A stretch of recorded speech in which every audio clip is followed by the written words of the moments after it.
Welcome to Nasdaq Trade Talks. I'm Jill Malandrino, global markets reporter at Nasdaq. Joining me is Ethan Kross, psychologist, professor, and author of the new book, Chatter, out January 26th. Ethan joins us to explain how chatter can impact the bottom line and performance on the job. Ethan, it's great to have you with us. Welcome to Trade Talks. And can you first start by explaining what exactly chatter is?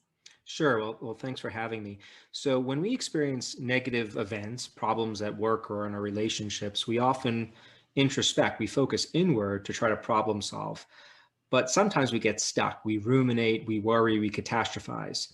And we experience what I call chatter, which is a negative cycle of thoughts and feelings that don't lead to solutions, but rather just lead us to wallowing in ways that can be extremely unproductive. How do these cyclical negative thoughts impact our day-to-day? Well, they can affect us in a variety of ways. One of the things that happens is we have a limited ability to focus carefully on any given problem, right? Limited neural hardware, so to speak. And if chatter is taking up all of those limited mental reserves that we have, we can't really focus on the task at hand. So there's a lot of work showing that chatter can undermine performance and decision-making in work contexts. It can also get under the skin to influence our physical health. So when we experience negativity, we often have a stress reaction, and that's not a bad thing if that stress reaction is momentary. But if we're skilled at rehearsing how bad we feel and what happened to us over and over and over again, what we're doing essentially is keeping that negative experience alive over time. And that can lead to a really harmful wear and tear on the body that leads to all sorts of negative physical health ailments. Have you seen an increase in chatter given recent world events? What are some ways that people Oh, might be yes. experiencing it, right? I mean, 2020 had to have been the perfect Yeah. storm for it. I mean, you took the words out of my mouth, and we are living through the chatter event of the century. Economic turmoil, political instability, and a once in 100 years pandemic that we don't know when the end is in sight. So we're living through uncertainty, where we also have a lack of control, and those are the perfect building blocks for chatter. And we're seeing it evident in the skyrocketing rates of anxiety and depression, which are experiences that have a heavy chatter component. Let's shift our attention to the business world. Chatter is Sure. proven to negatively affect the bottom line and your performance at your job. Can you explain how? Sure. Well, one of the ways it can do so is, as I mentioned before, by consuming our ability to focus intently is very fragile, right? We have only so many. We can only focus on that report for so long before we lose our attention. And if our chatter is consuming that attention, nothing is left over. And a great example of that is, have you ever had an experience of reading a book when you were worried or ruminating about something, reading 5 pages only to find you've read the pages and you haven't remembered a single thing? That's chatter being a saboteur of your ability to process information. And there are oodles and oodles of studies showing how experiencing chatter can undermine negotiations at work, undermine performance under high stress contexts.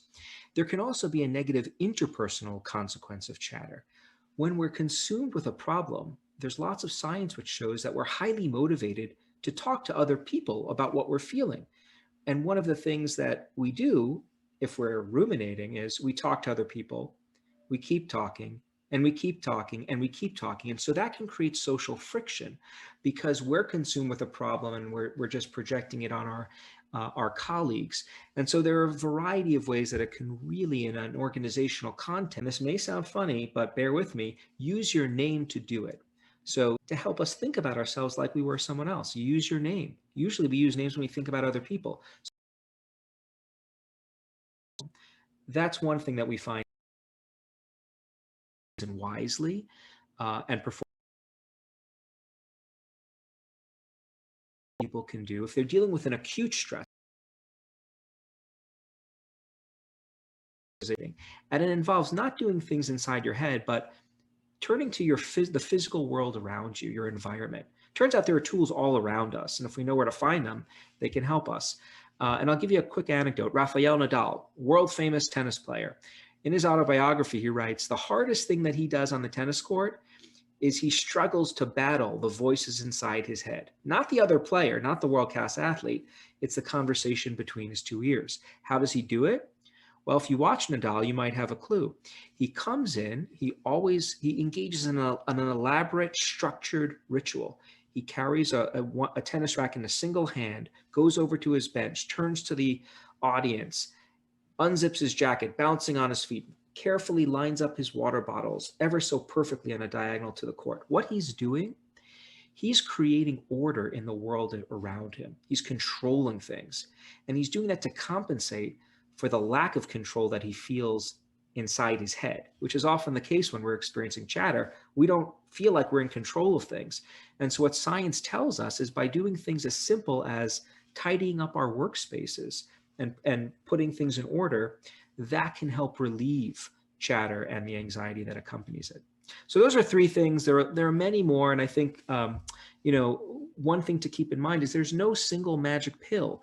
What evolution has equipped us with is a toolbox of strategies that we can use to manage this voice in our head to our betterment. Interesting points, Ethan. Thanks for joining us on Trade Talks, and thanks for joining me. I'm Jill Malandrino, Global Markets Reporter at Nasdaq. Thanks for having me.